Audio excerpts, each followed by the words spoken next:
us. Really excited to be here, excited to be able to sign some legislation. But before we get into that, I will just say, Florida is looking at what is going on at the southern border and the rolling disaster and impending even greater disaster with the expiration of Title II. And so late last night, Florida was able to win an injunction, and I want to thank Attorney General Ashley Moody for filing that, to say that Biden cannot just release all these people into our country who are here illegally. And that is putting some sand in the gears for them. And maybe it will cause them to look internally and say, maybe we should start doing our job and actually protecting the American people for a change, because they have not been willing to do that. And in fact, you now see more people than ever are prepared to storm across. And so from really the beginning of this administration, anytime Florida could do something to make an impact, we have done it.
And we're making sure that your freedoms are protected against threats that may not even necessarily be here right now, but are developing. And so that is, I think, the hallmark of good leadership. May not even necessarily be here right now, but are developing. And so that is, I think, the hallmark of good leadership. Commissioner of Agriculture Wilton Simpson is here, and he'll be saying a few words. Then we're joined by Samantha Beeler, president of the League of Southeastern Credit Unions, Taryn Bragdon is the founder and CEO for the Foundation of Government Accountability, Matt Kennedy, owner of the Alamo Range, Naples, and Shirley Wattrall for Women for Gun Rights. So you're going to hear from them as well. Part of the reason that we're here today is because we want to protect your financial independence. We want to protect your financial privacy.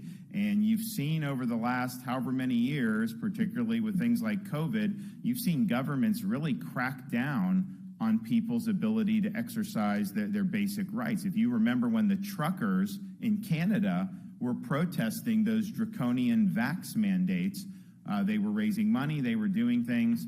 People were getting their bank accounts frozen. The charities were getting frozen, and that was done by the Canadian government. And so you see, this is the type of power that some of these governments want to exercise. Now, we've always thought, hey, that could never happen in America. But I think we've seen over the last few years just how fragile the freedoms are. And I think you see there's a lot of people gunning for freedom here in the United States because it conflicts with their ideology. So some of the things that we've done, of course, we signed legislation a couple weeks ago kneecapping this idea of ESG in the state of Florida. They call it environment, social governance. In reality, that's just a facade for using the private sector to enact a political left-wing agenda. And they want to go after things like domestic energy production. They want to go after Second Amendment rights, people involved in the firearm industry, and on down the line. And that's being done without any voters actually weighing in on it. These people aren't elected to anything, but they're really colluding to try to change policy and to try to change society. And we think that that's wrong. We think things like doing social credit scores for Floridians is wrong. If you go to a bank and you want to get a loan on something, they should evaluate your credit history, just like they've always done, to add into that some type of political litmus test or ideological litmus test, or to penalize you because you own firearms or you're involved in that industry. That's just fundamentally wrong. And so our bill, the law that's now been signed, protects Floridians against discrimination, protects you against things like social credit scores, makes sure our pension fund is not being manipulated by ESG criteria. I mean, we've got retired cops, we've got retired teachers. That pension should be run to get the best return on the investment, not to try to impose a political agenda with their money. And so we think that those are very good. But at the end of the day, things like ESG and what they're doing with some of these asset managers, what they're doing with some of the large Wall Street banks and other corporations, they're trying to change the country without accountability, and that's wrong. So basically what we've said is no social or economic transformation without representation. You have a right to pass judgment on policy, and our ESG bill is really fighting back against that. So that's a major piece. Another piece that started to develop is the idea of creating what they call a central bank digital currency. And this is something that Joe Biden announced, I think last year, to say, hey, we need to study this. We need to see what would happen with CBDC, how that would work. And I don't think they would have done that if they don't intend on implementing this. And so basically what it would be is this would be something that would be controlled by like the Fed. It would be a digital, quote-unquote, digital dollar. I think they want to crowd out and eliminate other types of digital assets like cryptocurrency because they can't control that, so they don't like that. Once they then have the ability to run a central bank digital currency, they're going to be able to have the window into what you're doing with the money. They're going to have the ability to control where that money is going. They could block if you filled up your gas tank too much. Hey, they're fighting global warming. You can't do any more. Maybe you bought a firearm last week. They don't want you to buy another one this week. So that would empower the government to do, I think, a lot of things that would not be conducive to freedom. Now people will say, oh, well, they're not going to do that. That's not what they want to do. They just want to, make it more efficient to do like cross-border, all this other stuff. And, yeah, maybe that's what they'll say. But I think that anyone with their eyes open could see the dangers that this type of an arrangement would mean for Americans who want to exercise their financial independence and would like to be able to conduct business without having the government know every single transaction that they're making in real time. And sometimes government will do things where they provide kind of a benevolent rationale for what they're doing, but it's really nothing more than a wolf in sheep's clothing. Well, I think with central bank digital currency, this is a wolf coming as a wolf. This is something that will be a massive transfer of power from individual consumers to a central authority. And that's just fundamentally antithetical to a free society. Now, why are we doing this? If Biden's just studying it, why would we want to get involved in Florida? Well, I think what's happened is you started to have a movement among the states to actually add CBDC to their uniform commercial codes. And this was something that was pushed by a lot of powers that be, that you do that. We looked at that and said, that ain't going to fly in Florida. We are not going to be adding central bank digital currency to our uniform commercial code. But we also said, you know what? We need to provide protections for Floridians against this. And so we'll put in the uniform commercial code that it's something we don't recognize. And the reason why we're doing that is because I think central bank digital currency is wrong. Congress probably does have the authority to authorize it if they wanted to. I don't think they will.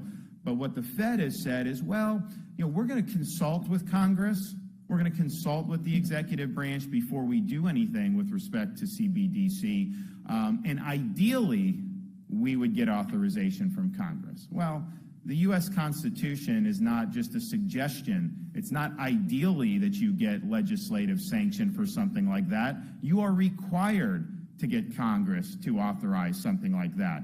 And if Congress were to do it, that probably would trump what we're about to sign today. But if they do it by executive fiat, without having any legislative authorization, we believe that this protection here will serve as an important bulwark against really what would be, I think, an illegitimate use of federal government power. And you see it everywhere now.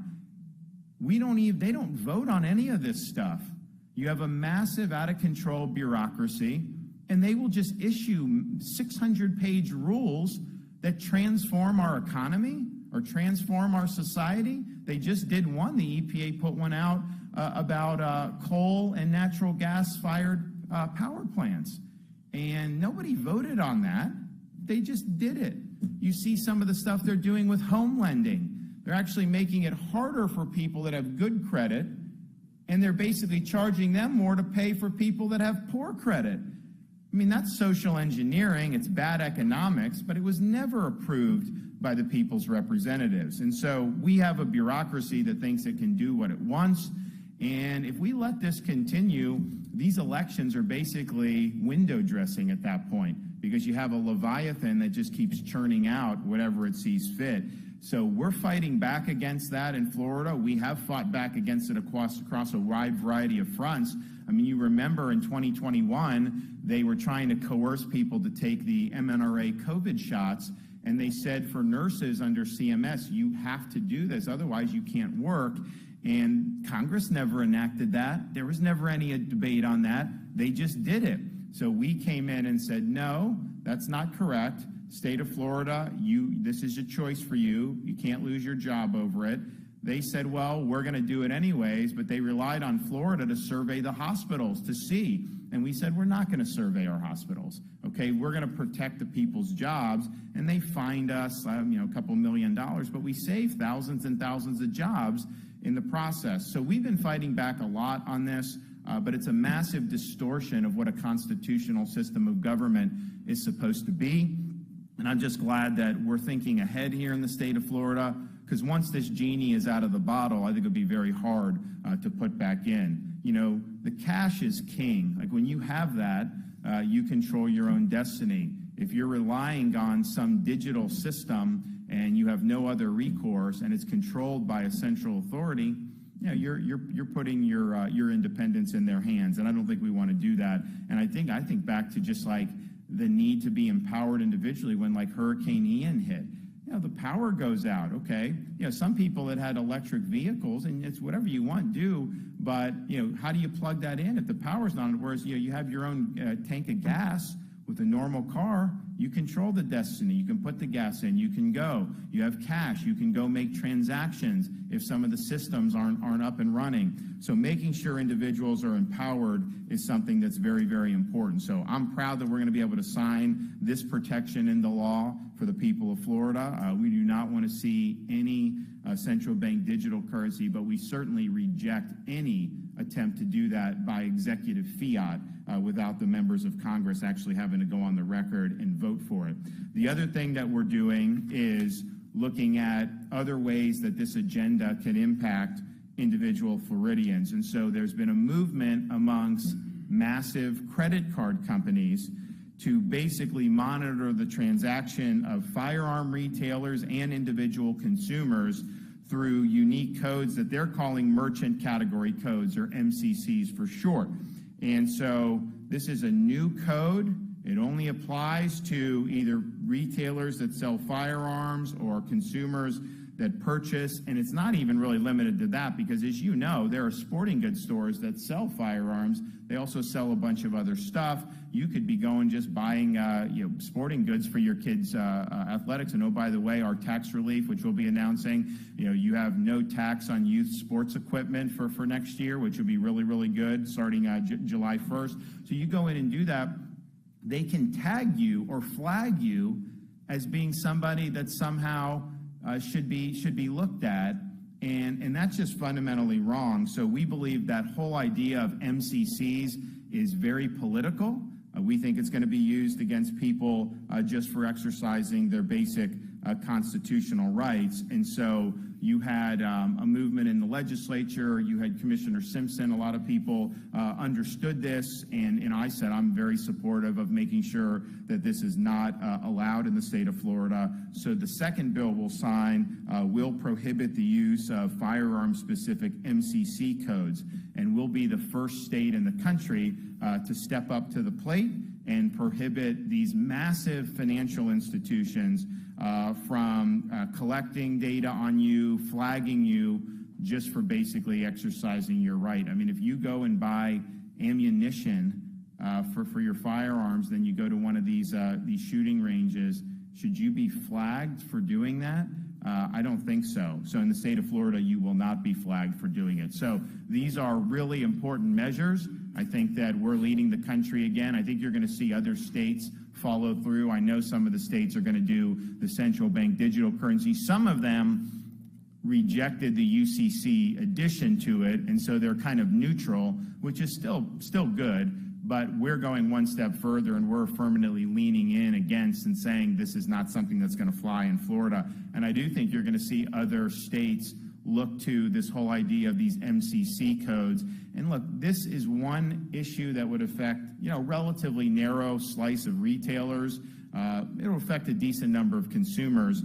But what precedent is this setting if we're going to have all these major financial institutions colluding to try to flag people they don't like for doing things that are perfectly legal and constitutional? It's one thing to flag somebody's like dealing drugs or something where, to assist with that. But this is really, I think, again, an attempt to change policy. All right, so we're going to hear from some folks before we put the John Hancock on both of these bills. So first, I'd love to welcome up the President of the Florida Senate, Kathleen Passidomo.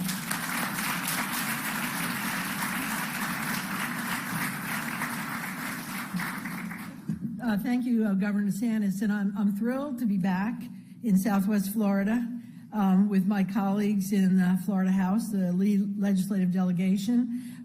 As you heard from the governor, we have had a historic legislative session. I have heard that from people all over the state.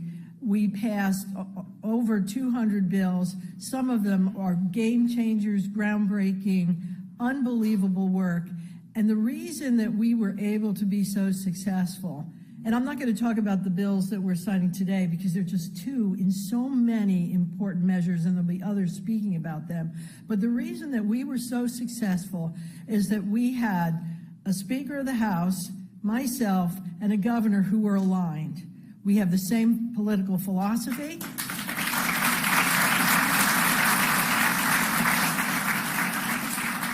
We have the same political philosophy. We care deeply about this state and the freedoms that we enjoy as Floridians. And so the takeaway for me and my colleagues is that we were able to pass meaningful legislation that will impact your everyday lives. And it started with the hurricane. And the legislation that we passed in the special sessions and then coming back during session, we care about Southwest Florida. The governor has been here. I think he's been here more than me lately. And, to bring aid and comfort, financial and compassionate care, and then passing legislation to help protect Southwest Florida. But we didn't stop there. We went and started to look at some of the initiatives that the governor mentioned to you. We sat down early in session, actually last November, and he said, this is what I want to do. I want to protect the individual freedoms of all of my constituents, meaning the state of Florida. And we did it.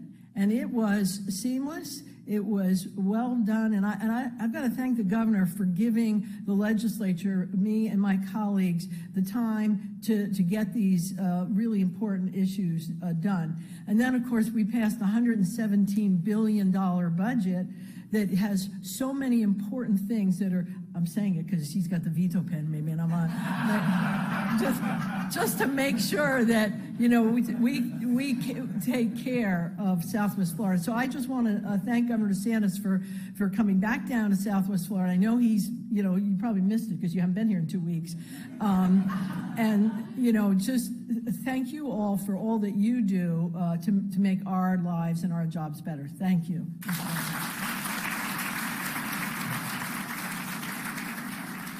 Well, we appreciate it, and it was great when the hurricane happened at the end of September last year, of course, and then the election happened. And so in Florida, as soon as the election happens, the new leadership comes in. And so Kathleen obviously had been affected by this storm in her own home, and we had done, obviously, the initial response, rebuilt the bridges, all that stuff, got the power. But we were just sitting there thinking, like, okay, the federal government, sometimes they can help. Sometimes it takes forever. We have a massive surplus. We need to be leaning in ourselves. And so in Florida DEM, we did things no state has ever done, like the temporary housing, put a travel trailer in someone's front yard. We did that way before FEMA would have gotten around to do it, and that's made a huge difference. Some of the other things, when we did the bridges, I didn't know if we get reimbursed for it or not, but I'm like, you know what, who cares? I'll pay for it. It's not our bridge as a state, it's a local bridge, but we'll pay for the bridge, we'll pay for the causeway, because time is of the essence. You get that going, people can get back in, they can start rebuilding, and there's so much ahead of schedule for where they would have been if they would have been stranded for months. And I'll tell you, I run into people around, like, I'm in Wisconsin, some lady comes up to me and thanks me for the Sanibel Causeway because she's got a place. It's like it really reverberates across the country. And so, but I think what we showed is that we want support. My view is I pull whatever lever I can to help the folks, right? And so some people would be like, oh, you're criticizing Biden, but yet you're asking for a disaster or whatever. Of course, I'm going to do whatever lever is available, but I also understand that just sitting around and waiting is not the best course of action. So we've leaned in. And so when they did the funding in December in the special session, I don't know that the state has ever done that before, where we're just going and saying, okay, here's some needs, we're going to do it, and we're not expecting the federal government to just do 100% of this. And, we seek reimbursements where we're legally entitled to, but I think that that's really was a great signal to send, and I'm proud that they were able to do that. Okay, we have our Commissioner of Agriculture, Wilton Simpson.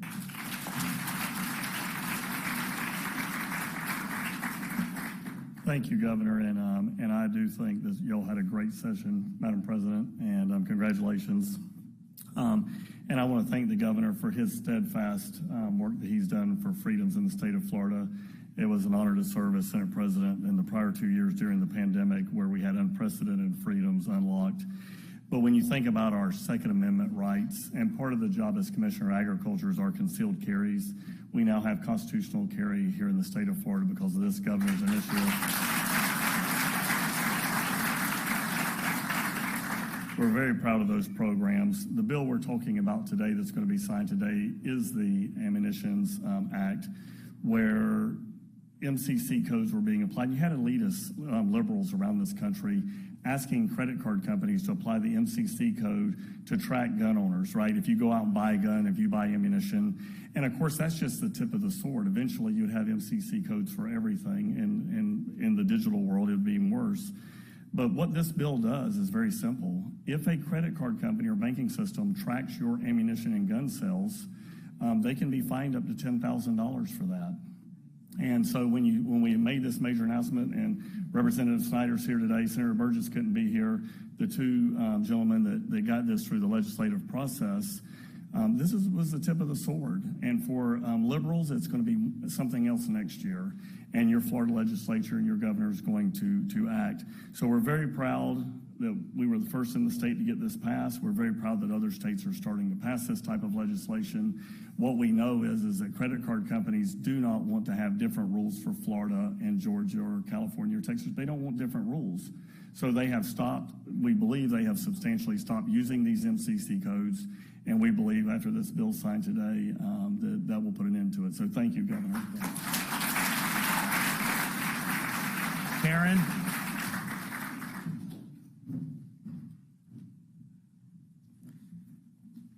So I want to thank the governor and Florida legislators for seeing threats to liberty and for your leadership in defending free people against the forces seeking to control us.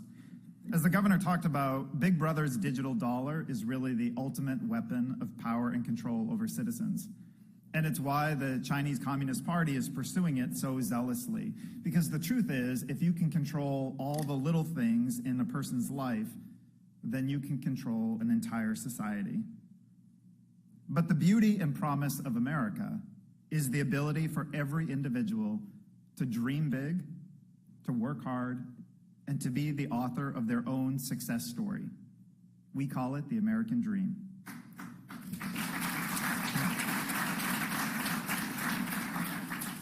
But over the last several years, powerful forces in Washington are on a relentless mission to take that pen out of our hand.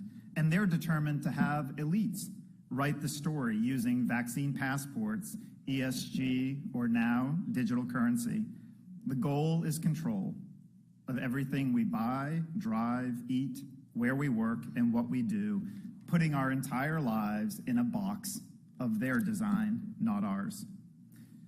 But what's great is for every one of the left's attempts to mandate, dictate, or complicate our lives, the Florida legislature and Governor DeSantis has said, not in Florida.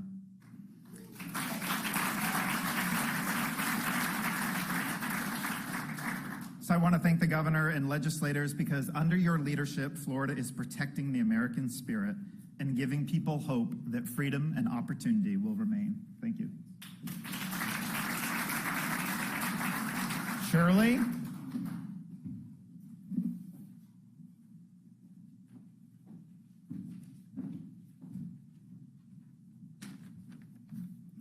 Thank you, Governor. I'm the Florida State Director for DC Project. DC Project is a nationwide organization of women safeguarding your Second Amendment. CBDC affects everybody, even gun owners. As I am an advocate for the Second Amendment, I will speak against it.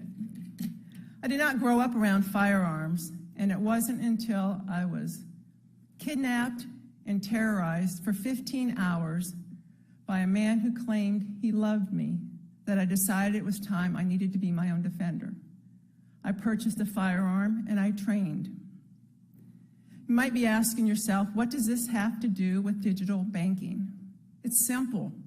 It's freedom. I know what it's like to be stalked, to be controlled, to be oppressed, and to lose my freedom. CBDC allows the government to take the very characteristic of a domestic abuser. They will be able to track me financially, control my finances if they choose to, and basically control me. This country was founded on the principle of freedom. CBDC is the opposite, exact opposite of freedom. It's the foundation of tyranny and oppression. That is why I personally, and as a representative of DC Project, stand with and support the governor to ban central bank digital currency. Thank you. Matt.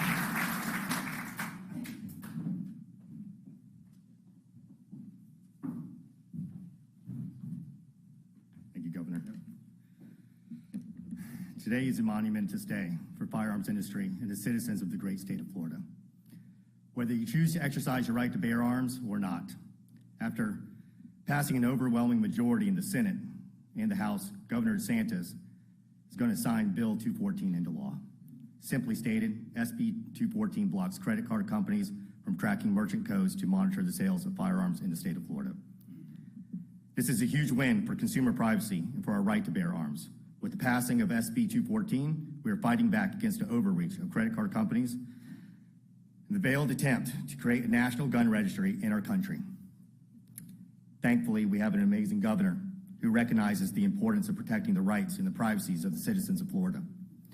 You don't have to be a gun owner, or even agree with gun ownership to appreciate that the unwanted and unnecessary intrusion into the lives of the people of Florida is contrary to our basic right under this Constitution. The law is also important for the firearm industry partners in Florida. Our businesses would be negatively impacted by credit card companies that single out and track firearms and ammunition sales. Our customers would be more hesitant to exercise their Second Amendment rights. But this is the type of overreach, if left unchecked, could also be extended to other businesses and other products. Imagine if the credit card company started tracking the personal items you purchase at your local retail establishments. I know that my own personal consumption of protein powder might raise a couple of eyebrows in Washington, D.C. Thankfully, Governor DeSantis has effectively cut this attempt intrusion by the credit card companies for the protection of all businesses in Florida.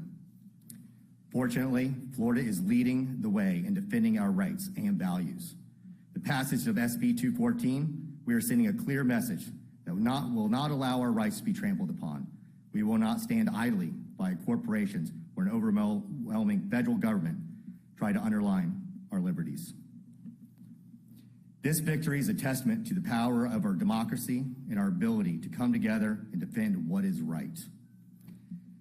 It is a reminder that we must remain diligent in our defense of liberty, continue to fight for what we believe in. I believe that Governor DeSantis is the tip of the spear of this fight in the state of Florida.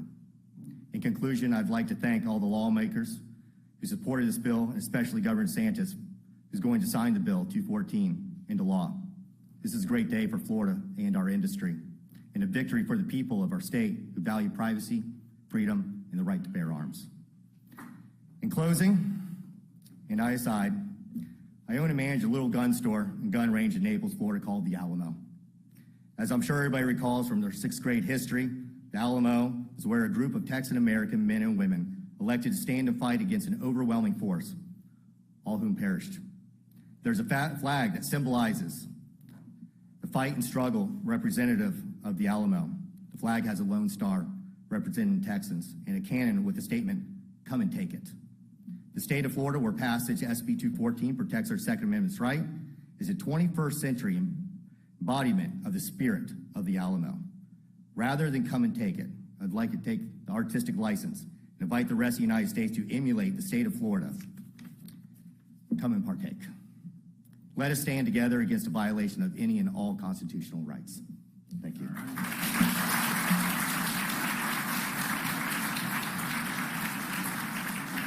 Okay, Samantha. Thank you, Governor. I'm thrilled to be here today, representing the 120 credit unions in the state of Florida and the 1 in 3 Floridians they protect every day. We appreciate the governor's bold leadership and the members of the legislature for taking action and moving Florida forward. We know that financial public policy is important to this governor and to the elected leaders here today. That's why we appreciated his support on the modernization of public deposits, but especially Senate Bill 7054. Credit unions are important to the fabric of Florida. We protect our consumers every day, and the governor knows that we are not Silicon Valley here in Florida. We are a different kind of business, and we should run a different kind of business, and that's exactly what credit unions do. We are safe and sound in serving our local communities. In doing so, we protect their data every day, whether it's from foreign bad actors or the overreach of the federal government. And that's why we appreciate the vision to make Florida different. But if I can take some personal license, we hope that other states follow your lead, Governor, and can emulate this law, because protecting your right and your freedoms is just as important to member-owned, not-for-profit financial cooperatives as it is to the elected officials of this state. So thank you so much. Thank you. All right. Whoever's coming up, come on up and we'll get it done.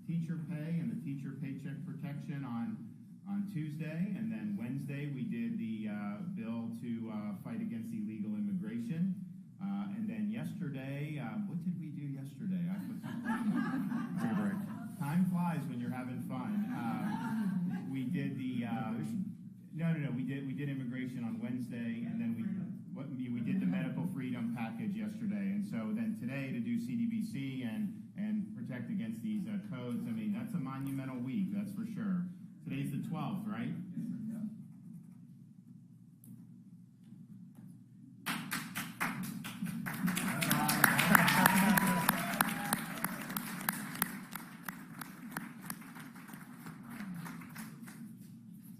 All right, who wants one of these? This is the firearm and ammunition. I'll take one of those. Anyone else? I don't know, guys. All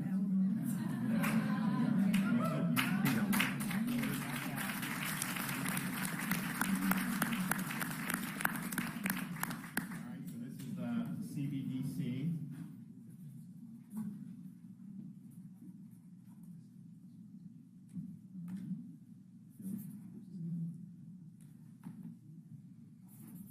Okay, who wants one of these?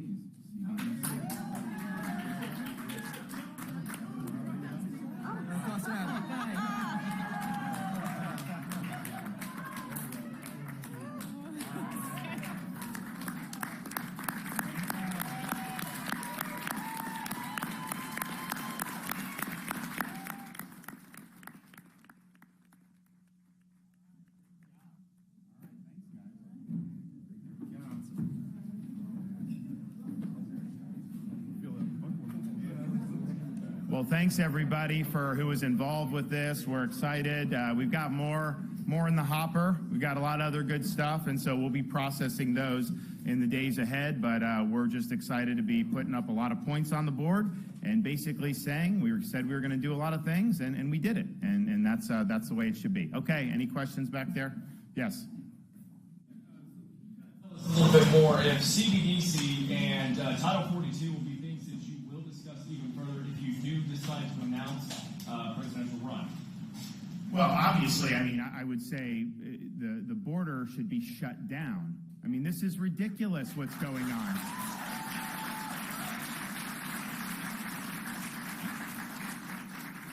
You shut it down. You do need to construct a wall.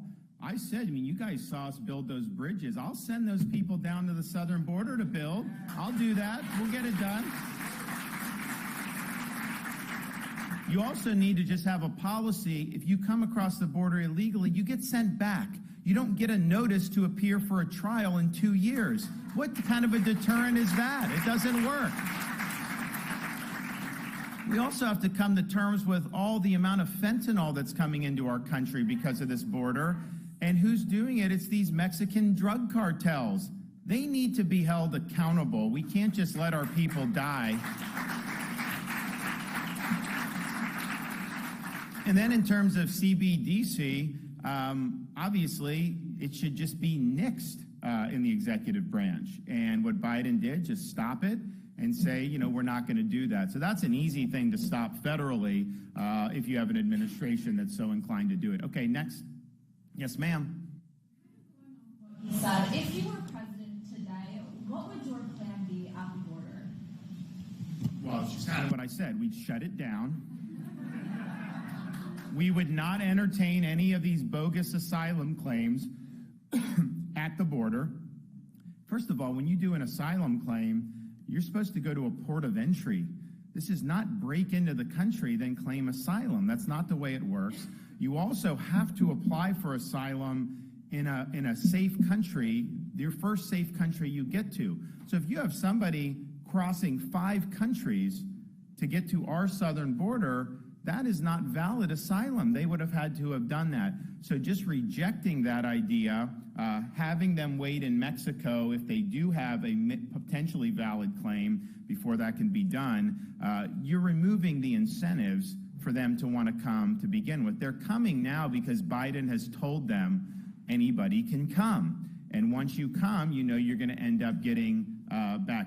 You also need to take all the people that came for Biden, and they do need to be sent back to their home country. There's no other way you can do this unless you're willing to send back. So you got to send back, and you've got to do that. And but I also think there are a lot of leverage points that the United States has vis-a-vis Mexico. You know, you have this Mexican president. he's criticizing Florida for enacting laws against illegal immigration. It's like he's got a disaster on his hands. He's got cartels that are totally out of control that are running his country. And all the millions of people coming into our country, they're all going through his country. I mean, what kind of a country just allows people by the millions to just traverse through like that? So I think that there's a lot of leverage points that can be used, and I think that they do need to do it. But, that's a day one issue. I mean, you've got to be really, really determined. You can't let it slide. You can't make excuses. You got to go in, and you got to really go in with all guns blazing and using all the leverage that you have to be able to do it. It's important for the substantive issue of immigration is about what is in the best interest of the American people. No foreigner has a right to come to this country. You, as Americans, have a right to enact laws that provide whatever type of process you deem appropriate for that. But you can't have people coming in superseding the rule of law and just doing it on their own. And so that's something that's important to just validate that idea that we actually do, as Americans, control our immigration system. The other thing is, do you control the sovereignty of your country or not? I can guarantee you these other countries would not allow massive numbers of people to pour in illegally. I mean, they would put their foot down. And so clearly you should do that. It's also the policy about the types of people that are coming in. They're coming from all over the world, because they know if you just get to that border, that's a ticket inside the interior of the United States. So you've got people, I mean, I went there when we had people down there helping Texas. There were people from Libya. There were people from the Middle East. I mean, there were people from all over the place that were going there. We have no idea who the heck any of these people are. Some are criminal aliens. There's no question about that. I mean, Maduro has released people from prison to go to the border. I mean, we know some of those folks. So that's a problem. Obviously, the drugs are a problem. They're all major problems substantively, but I think it's also just a bigger issue than even that. This country doesn't get things right anymore. I mean, part of the thing with the hurricane when we responded, a lot of people here were very appreciative, but it was almost like it was unexpected that a government could actually do a decent job at anything. And there's a lot of reasons for that. But I kind of think, like, if this happened like during World War II, we would have gotten the border secured in like 72 hours. It would have been done. There would have been no questions about any of this. And so we need a little bit of that can-do spirit. And that's, I mean, heck, with just these bridges. I mean, we could have we could have wrung our hands, gone through the bureaucracy. We said, no, let's do it. And so we did it. And I think that's similar with the border. I think it'd be a big deal for the country to get that right.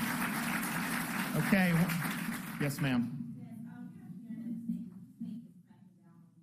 Parlors popping up all over Southwest Florida. So I just want to ask, do you have a problem with that, and are you seeing that it being any alarming increases in? So I am not privy to exactly what's been. As you know, we have a gaming commission now, and there's a lot of that is done that doesn't get to my desk. So basically, we have rules in place, and I think the goal is just to follow whatever those rules are. Of course, we did do a compact with the Seminole tribe. They had not been paying anything to the state. They have the most profitable casinos in America here, and so we were able to start getting hundreds of millions of dollars a year. That got held up in court. We think we're going to ultimately win that and then get those payments. They're in escrow. That'll be released. That'll actually help the budget surplus that we have. So you do. So, and then there's different rules about, okay, what can you do? What can you not do? So I think they just need to be enforced fairly and whatever it is. But I am not privy to exactly what action has been taken, just because that enforcement is now being done short of my office. Great to see everybody. We will be back soon. God bless you all.